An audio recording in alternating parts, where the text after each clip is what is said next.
Students, मैं GD Verma. आज मैं आपको बताने जा रहा हूँ नीट 2020 के विषय में। संघर्ष से शिखर तक, दृढ़ इच्छा शक्ति, बुलंद इरादे, सकारात्मक सोच, अनुशासन और व्यावहारिकता, असफलता पर विजय पाने का संकल्प। ये सब पॉइंट्स शिखर तक पहुंचाने के लिए बहुत जरूरी हैं।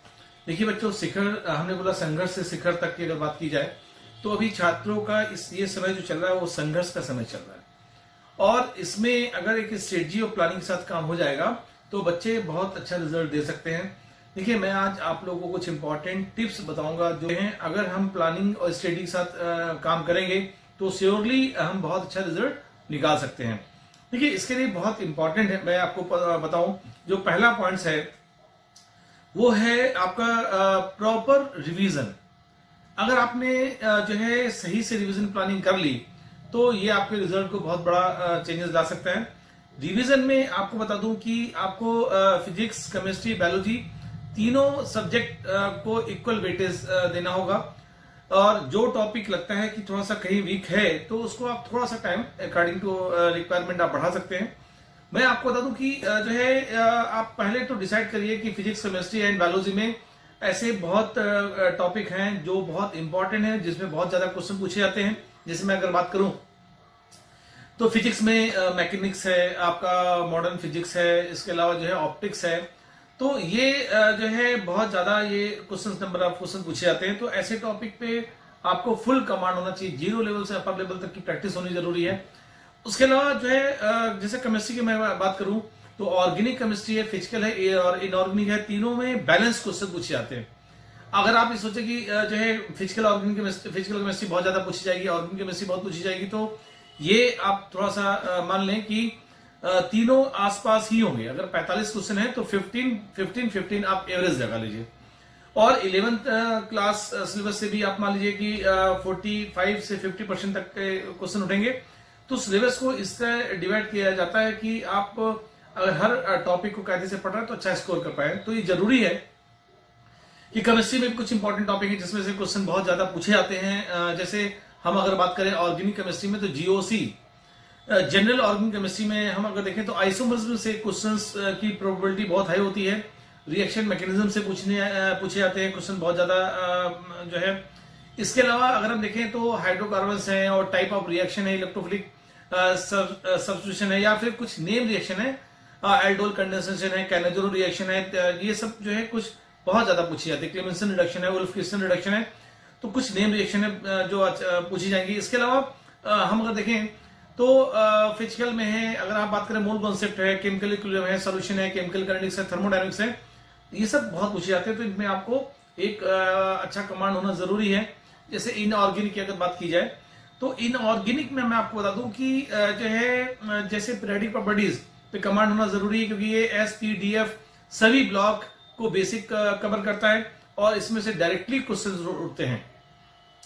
इसके अलावा अगर हम बात करें तो कुछ एक्सेप्शनल केसेस होते हैं जो है इनऑर्गेनिक में, S block, P block, D block, F block अगर हम बात करें तो जहां पर एक्सेप्शनल केसेस होते हैं कि रेडियस बढ़ रही है, घट रही है और एबनॉर्मली चेंजेस हो रहा है, कुछ रीजन है, तो ऐसे क्वेश्चंस को आप जरूर देखें। क्वेश्चंस ऐसे बहुत पूछे जाते हैं, चाहे जो है लेंथेनाइट कॉन्ट्रैक्शंस पर बेस्ड आइडिया हो, चाहे इनर्ट पेयर इफेक्ट पे बेस्ड आइडिया हो।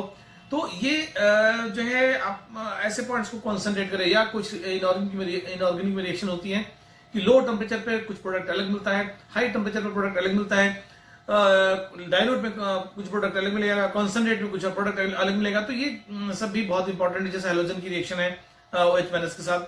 तो यहां पर अगर देखें तो जो है कुछ इंपॉर्टेंट केसेस को बहुत ध्यान से देखिए। और इसके अलावा अगर हम देखें तो कोऑर्डिनेशन कंपाउंड बहुत इंपॉर्टेंट है। ये सब इंपॉर्टेंट टॉपिक में कवर किए जाते हैं। तो इनको देखते हुए जो है केमिकल बॉन्डिंग है बहुत इंपॉर्टेंट है, 2-3 क्वेश्चन आई जाते हैं। तो इस तरह फिजिकल, ऑर्गेनिक, इनऑर्गेनिक और जो है केमिस्ट्री, फिजिक्स एंड सिमिलरली जो है बायोलॉजी को मेंटेन करते हुए आगे बढ़िए। और प्लानिंग इस तरह होनी चाहिए कि जो इंपॉर्टेंट टॉपिक है वो छूटने ना पाए।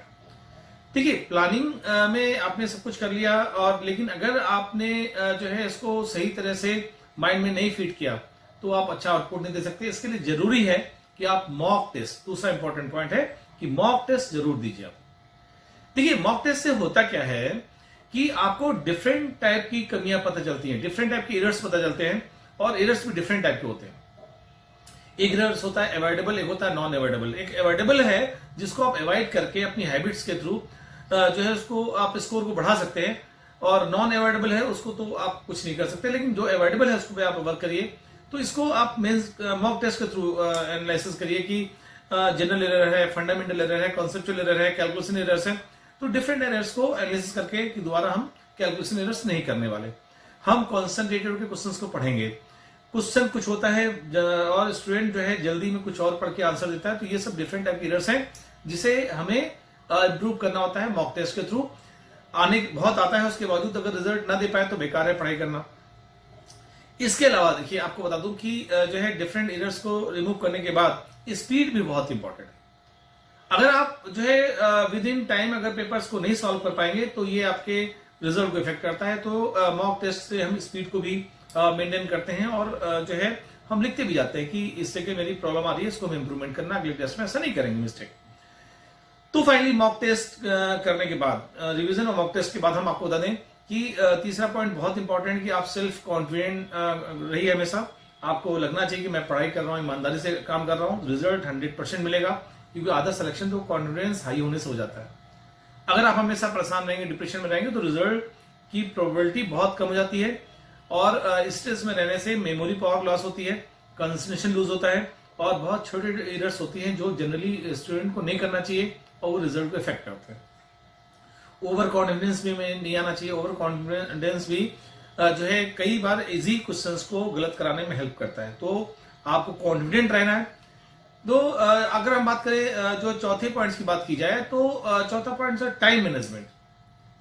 बच्चों, टाइम का मैनेजमेंट बहुत इंपॉर्टेंट है। अगर आपको 2 महीने मिले हैं तो इस 2 महीने में अगर आप टाइम मैनेजमेंट नहीं करेंगे तो फिर आप इफेक्ट करेंगे। टाइम मैनेजमेंट में आपको बता दूं कि एक जनरल स्टूडेंट को जो है टोटल स्टडी जो है 24 आवर्स में 12 से 14 आवर्स या 15 आवर्स देना ही चाहिए,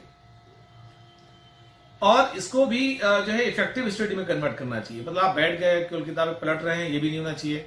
ठीक है, हर 1 से 2 घंटे के बाद आपको 5, 6, 7, 8 मिनट का ब्रेक होना जरूरी होता है। तो इससे कुछ ब्रेक लेके कंसंट्रेशन को मेंटेन करते हुए आगे चलिए। 6 घंटे प्रॉपर स्लीपिंग जरूरी है। साउंड स्लीपिंग अगर नहीं होगी तो रिजल्ट अच्छा नहीं मिल पाएगा। आप स्टार्टिंग में भी 1 मंथ 7 आवर्स भी सो सकते हैं, तो कोई दिक्कत नहीं। लेकिन फाइनली जो है टाइम मैनेजमेंट का बहुत इंपॉर्टेंट रोल है। इसके अलावा मैं आपको बता दूं जो छठा पॉइंट अगर हम देखें, बल्कि इवन 5वां कह सकते हैं कि जो फिजिक्स है, केमिस्ट्री है एंड बायोलॉजी है, कोशिश करिए कि इक्वल वेटेज दे। केमिस्ट्री में 45 क्वेश्चंस हैं, फिजिक्स में 45 क्वेश्चंस हैं, बायोलॉजी में 90 क्वेश्चंस हैं। तो आपको बता दूं 1 घंटे में आपको जैसे पेपर करते समय 1 घंटे तीनों को मिलता है। मैं अभी आपको स्ट्रेटजी और प्लानिंग बताऊंगा कि पेपर कैसे उठाना है, कैसे करना है। उसी तरह आपको बता दूं कि जो है आप घर में भी टाइम दीजिए, तो 12 घंटे में 4-4 घंटे आपने डिवाइड कर दिया। आपको लगता नहीं केमिस्ट्री फिजिक्स में थोड़ा टाइम ज्यादा देना है, तो आप 30 मिनट्स और बढ़ा दीजिए दोनों में। लेकिन ऐसा नहीं कि आप किसी सब्जेक्ट को इग्नोर करें, ये भी बहुत गलत हैबिट्स होती है स्टूडेंट की। हम अगर बात करें, देखिए अगर आप हम अगर छठे बात करें तो हेल्दी फूड्स बहुत जरूरी है इसमें। देखिए अगर आपकी डाइट प्रॉपर है, हेल्दी फूड ले रहे हैं, तो आपकी बॉडी में एनर्जी बनी रहेगी और आप पढ़ाई करेंगे और रिजल्ट और आउटपुट ज्यादा मिलेगा। अगर बॉडी में एनर्जी नहीं है तो आप पढ़ेंगे लेकिन कॉन्सेंट्रेशन मेंटेन नहीं होगा, मेमोरी पावर लूज होगी, और जो पढ़ेंगे वो निकलता रहेगा, जल्दी कोई चीजें समझ में नहीं आएंगी। तो जरूरी है कि आप डाइट मेंटेन रखिए। इसके लिए प्रॉपर मिनरल्स, जो विटामिन्स, ये होना ही चाहिए बॉडी में। इसके लिए आप एक्स्ट्रा मेडिसिन भी ले सकते हैं किसी अच्छे डॉक्टर से पूछकर। आप multi vitamins, vitamin B complex, vitamin C की गोलियां भी ले सकते हैं या सिरप ले सकते हैं। तो मैं आपको बता दूं कि जो है बाहर का कोई भी सामान अपना खाएं, क्योंकि बाहर जो है अगर आप लेते हैं किसी तरह का इन्फेक्शन होता है तो वो आपकी पूरे साल भर की मेहनत को बेकार कर सकता है। पानी, वाटर इंटेक जो है प्रॉपर होना चाहिए। कोशिश करिए पानी आप बॉयल करके पिए। तो किसी भी तरह का रिस्क हेल्थ से लेकर आप नहीं ले सकते। और जो है इसके अलावा हम अगर बात करें तो जो है अपने आप को पूरा ध्यान करते हुए जो है लास्ट पॉइंट हम अगर बात करें तो ग्रुप स्टडी। देखिए लास्ट के 1 और 2 मंथ में ग्रुप स्टडी छोड़ देनी चाहिए। आप पूरे साल ग्रुप स्टडी करिए, ग्रुप स्टडी का बहुत बड़ा फायदा मिलता है। लेकिन अगर लास्ट में अगर ग्रुप स्टडी आप करते हैं तो ऐसे मोमेंट में आप जो है इफेक्टिव आउटपुट नहीं दे सकते, क्योंकि जो ड्रॉबैक्स आप में है, जो कमी आपको इंप्रूवमेंट करनी है, वो आप सोच ही नहीं पाए। आर्टिकल को, टॉपिक को अपने माइंड में आप बैठा ही नहीं पाए, इरर्स को रिमूव ही नहीं कर पाए, तो ये सारे फैक्टर्स आपको सिलेक्शन से दूर ले जाते हैं। जरूरी नहीं बहुत पढ़ा जाए तभी रिजल्ट मिलता है, कई बार कम पढ़ के भी रिजल्ट दिया जा सकता है। इसके लिए इफेक्टिव वर्किंग होनी बहुत जरूरी, और हमेशा बी पॉजिटिव और पॉजिटिव होकर काम करिए, रिजल्ट श्योर मिलेगा। मैं अगला आइडियाज पेपर को कैसे उठाया जाए, कैसे क्वेश्चंस करने हैं, किस तरह आप करें कि रस कम हो और मैक्सिमम स्कोर आप पा पाए, ये मैं बहुत जल्दी वीडियो दूंगा।